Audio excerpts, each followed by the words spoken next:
नमस्कार, मी अजिंक्य भातंब्रेकर. तुम्ही पाहताय न्यूज 18 लोकमत बुलेटिनची सुरुवात एका महत्त्वाच्या बातमीने आपण करणार आहोत. राज्यात बालमृत्यूंचं प्रमाण वाढल्याची ही गंभीर बातमी आहे. फेब्रुवारी ते ऑगस्टमध्ये सर्वाधिक बालमृत्यू झाल्याची आकडेवारी समोर आलेली आहे. गेल्या 7 महिन्यात तब्बल 8584 बालकांचा मृत्यू झालाय. सरकारकडून 2021 ची ही आकडेवारी जाहीर करण्यात आलेली आहे आणि यातली धक्कादायक बाब म्हणजे बालमृत्यूंचं सर्वाधिक प्रमाण हे राज्यातल्या मोठ्या शहरांमध्ये आहे. नागपूर, मुंबई, औरंगाबादमध्ये बालमृत्यूंचं प्रमाण अधिक आहे. तसंच ते पुणे आणि नाशिक या शहरांमध्ये सुद्धा अधिक असल्याचं आढळून आलेलं आहे. राज्यात बालमृत्यूंचं प्रमाण नेमकं का वाढलंय, ही आकडेवारी इतकी जास्त का आहे, या संदर्भात अधिक माहिती जाणून घेणं गरजेचं राहणार आहे. यामागची नेमकी कारणं काय हे देखील जाणून घेणं अतिशय महत्त्वाचं असेल. याच संदर्भातली अधिक माहिती आपण जाणून घेणार आहोत. स्वाती लोखंडे आपल्या प्रतिनिधी आपल्या सोबत आहेत सध्या.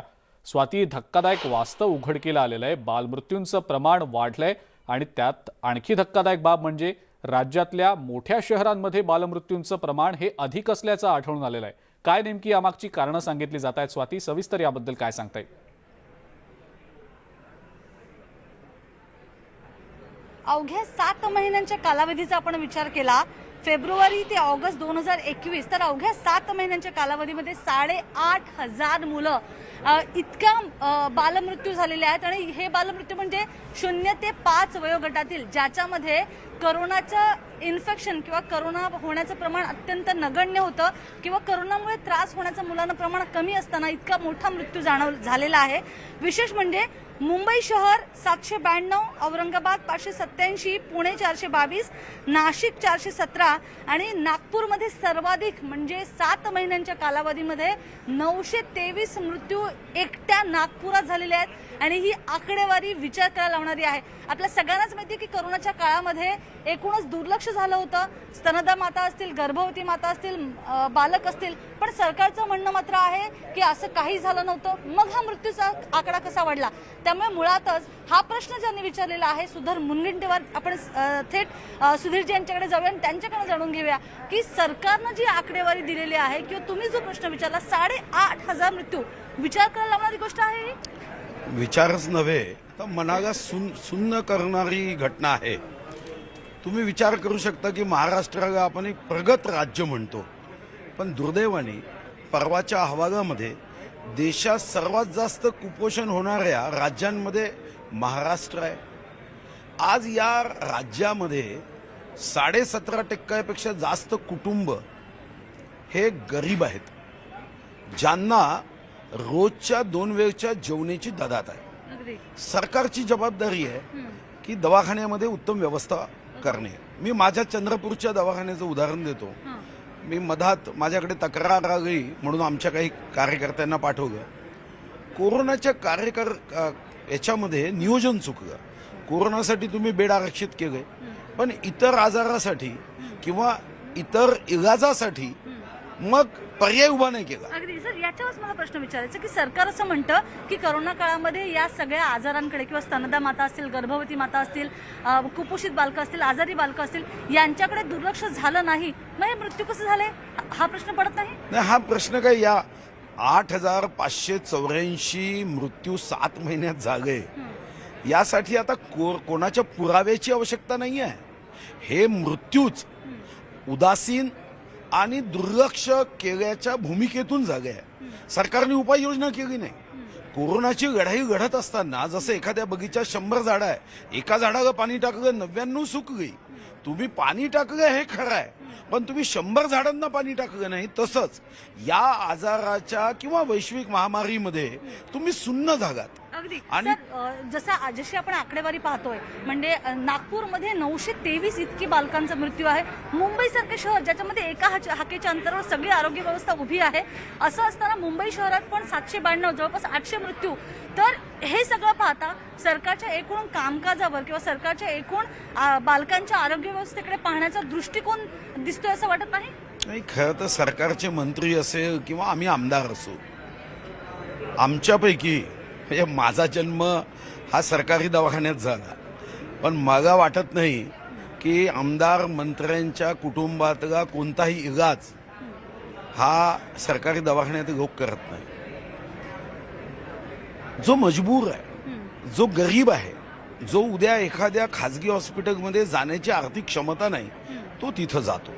मग अशा प्रसंगामध्ये आपल्याला साधारणतः जी आरोग्य व्यवस्थेचं आरोग्यच बिघडलं आहे ते दुरुस्त करण्यासाठी पैसे दिले पाहिजे. मी काल अर्थसंकल्पात सांगितलं की तुम्ही पैसे देता, खर्चच करत नाही. आज मी उदाहरणं देऊ शकतो. शेकडो प्रस्ताव ते पेंडिंग आहेत. पेंडिंग म्हणजे डार्विनचा सिद्धांत आहे, माकडापासून उत्पत्ती झाली.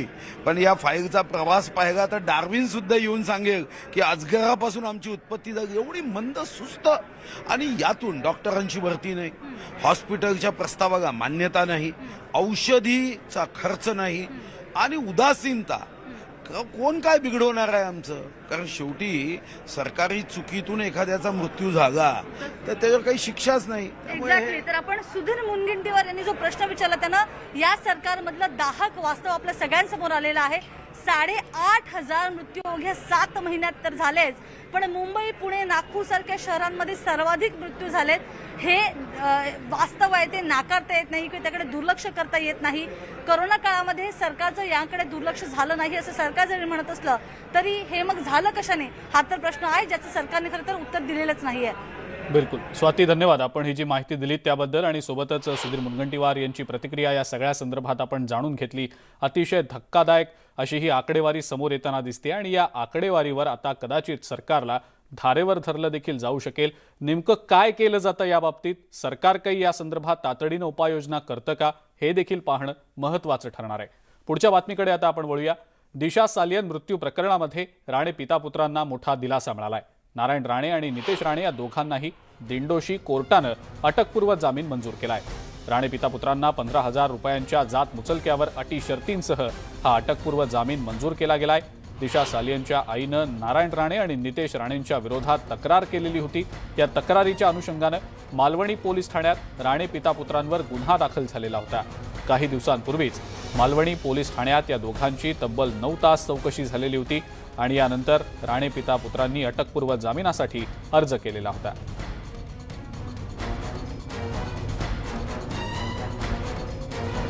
अटकपूर्व जामीन तर दिला गेलेला आहे, मात्र यासाठी नेमक्या कोणकोणत्या अटी शर्ती कोर्टानं घातलेल्या आहेत त्यावर आपण एक नजर टाकूया. 15,000 रुपयांच्या जात मुचलक्यावर हा अटकपूर्व जामीन दिला गेलेला आहे. पुराव्यांशी छेडछाड करू नये अशी अट घातली गेलेली आहे. साक्षीदारांना प्रभावित करू नये असं देखील अटींमध्ये नमूद करण्यात आलेलं आहे. तपास अधिकाऱ्यांना तपासादरम्यान सहकार्य करण्याविषयी देखील सांगितलं गेलंय. तपास अधिकारी बोलवतील त्या वेळेला चौकशीसाठी सहकार्य करावं, त्या ठिकाणी जावं असं देखील या अटकपूर्व जामीन देताना कोर्टानं सांगितलंय.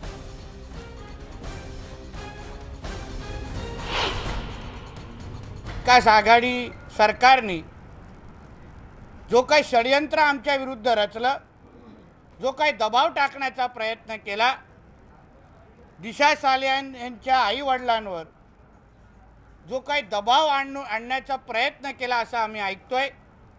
त्या दिवशी महापौर ताई जे त्यांच्या घरी गेल्या आणि मग त्यानंतर जे काही हालचाली झाल्या त्याच्यानंतर आज माननीय न्यायालयाने जो निर्णय दिलेला आहे त्याचं आम्ही स्वागत करतो. जे आमची इन्क्वायरी त्या दिवशी करत होते त्यांना दर 15 ते 20 मिनिटांमध्ये कोणाचा तरी फोन येत होता आणि ते प्रत्येक वेळी बाहेर जायचे. माझी मागणी असेल की त्यांचा CDR रिपोर्ट तपासला पाहिजे की त्यांना दर 15 मिनिटांमध्ये कोणाचा फोन येत होता, कोणाचे इन्स्ट्रक्शन येत होते, आणि FIRच्या बद्दल एक प्रश्न विचारायचा नाही. दिशा सालियन यांच्या आईवडिलांवर खराच अन्याय होत असेल तर त्यांच्या आईवडिलांच्या संबंधित अन्याय झालेल्या अन्यायासंबंधित आम्हाला प्रश्न विचारला पाहिजे. सरकारमध्ये घाबरलेला आहे. आम्ही जेव्हा वारंवार सांगत होतो सरकारमध्ये बसलेल्या एका मंत्रीचा संबंध या विषयावर आहे तर त्याबद्दल कुठलाही प्रश्न विचारायला तयार नव्हते. म्हणजे कुठला मंत्री असो, कुठला नेता असो, त्या संबंधित प्रश्न आम्ही विचारायचे नाहीत किंवा सांगितलेले स्टेटमेंट नोंद पण करायची नाही, जसं राणे साहेबांनी पण उल्लेख केला. म्हणजे कोणतरी या सरकारमध्ये या दिशा सालियान प्रकरणावर घाबरलेला आहे. आमचा पुढचा प्रयत्न असाच असेल की जसं आम्ही सांगितलं की पुरावा आम्ही मुंबई पोलिसांकडे का देणार नाही. उदाहरण जसं काल देवेंद्रजींनी पण पेनड्राईव्ह प्रकरणामध्ये सांगितलं, अहो काय मुंबई पोलीसच अगर चुकीचं काम करत असेल किंवा त्यांच्याकडून चुकीचं काम करून घेत असतील तर त्यांच्यावर आमचा विश्वासच नाही. आता आलेले जे काही CP आहेत पांडेजी, त्यांना एक यादी दिलेली आहे आणि यादीप्रमाणे त्यांना टिकमार्क करायचं आहे की बाबा 4 महिने आहेत त्याप्रमाणे हे लोक जेलमध्ये आणि ह्या लोकांच्या विरुद्ध FIR झालं पाहिजे असं आम्ही ऐकतोय. आणि त्या यादीप्रमाणे एकेकालावर FIR होते. मग सोमया पितापुत्र असतील, राणे पितापुत्र असतील किंवा मोहित कंबोज असतील, दरेकर असतील, लाड असतील, त्याप्रमाणे बघा घटना घडत आहेत.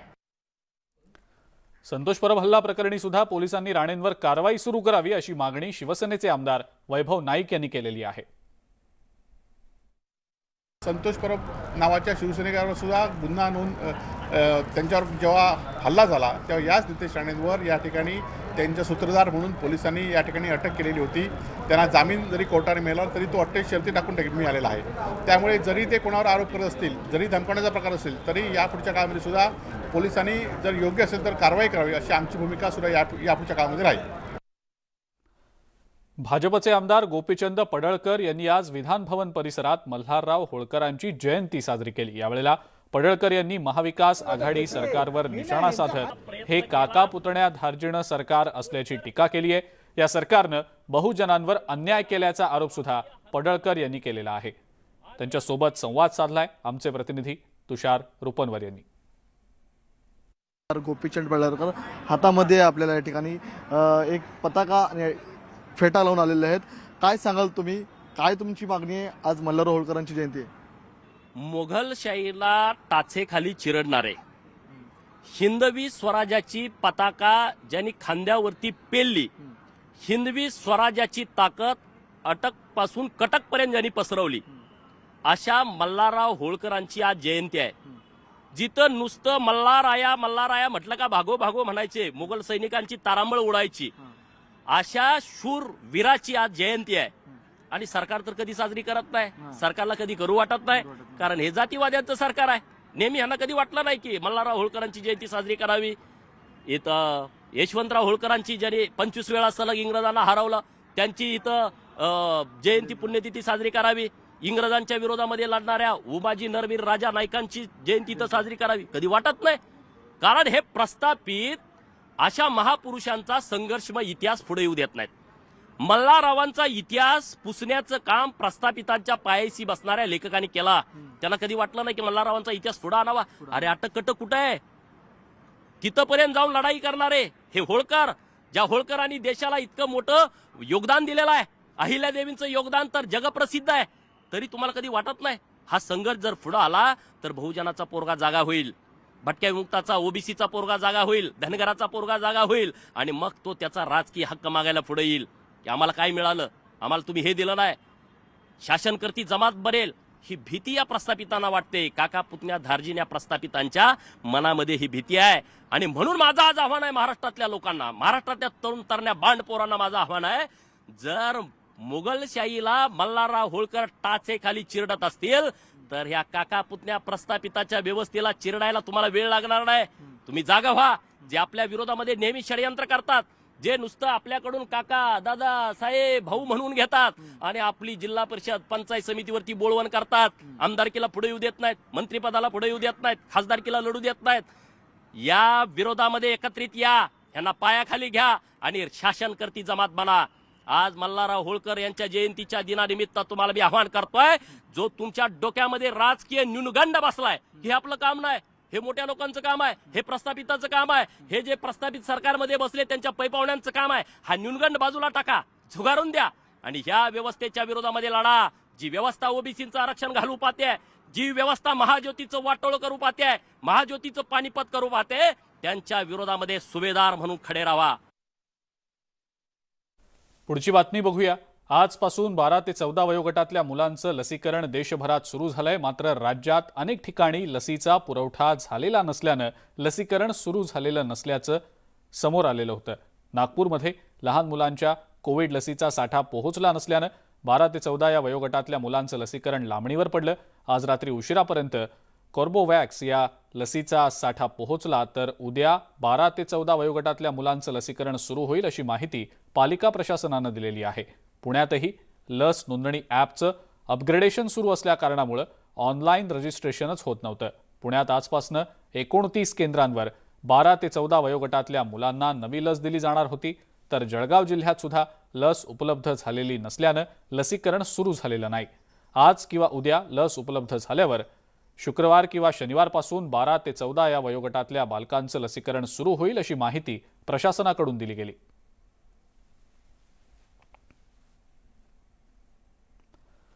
नागपूरमध्ये लहान मुलांच्या कोविड लसीचा साठा पोहोचलेला नसल्यानं 12 ते 14 वयोगटातल्या मुलांचं लसीकरण लांबणीवर पडलं.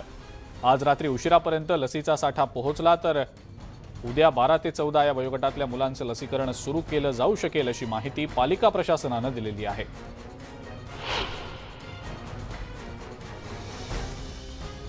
बारा ते 14 या वयोगटातल्या मुलांना आजपासून लसीकरण सुरू होणार होतं. मात्र अनेक ठिकाणी लस पोहोचलेलीच नसल्यानं हे लसीकरण लांबणीवर पडलंय. आपण नागपूर, पुणे आणि जळगावमधली दृश्य देखील पाहिली. लसीकरण मोहिमेला काही प्रमाणात ब्रेक लागल्याचं दृश्य होतं.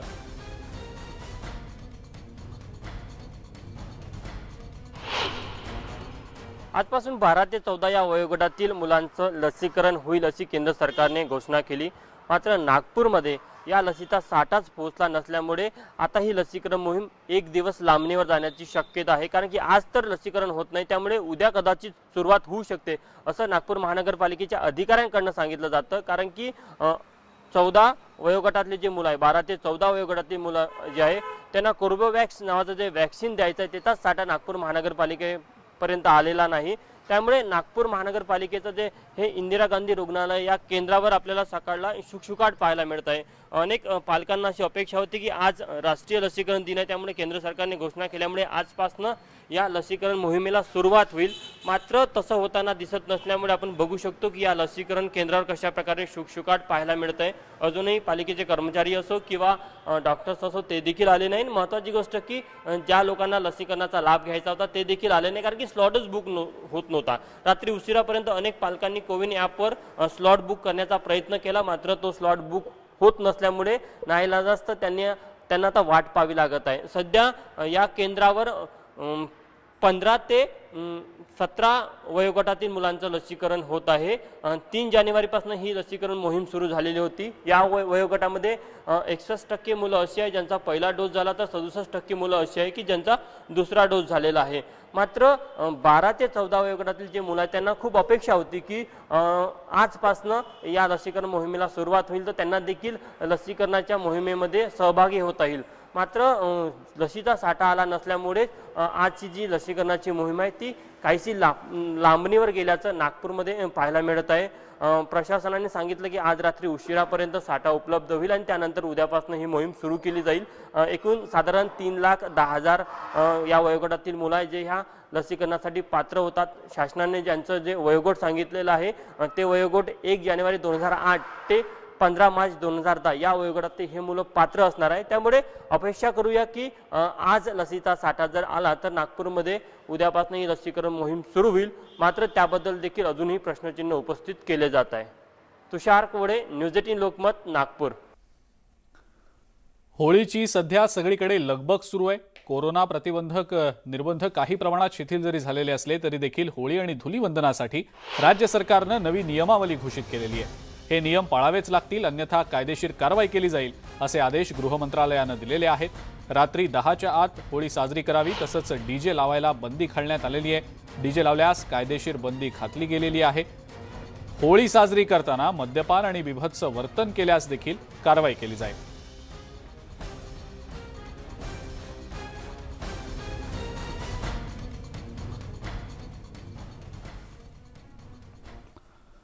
आणि या सगळ्या महत्त्वाच्या बातम्यांसोबतच दुपारच्या बातम्यांमध्ये वेळ झाली इथंच थांबण्याची. नमस्कार.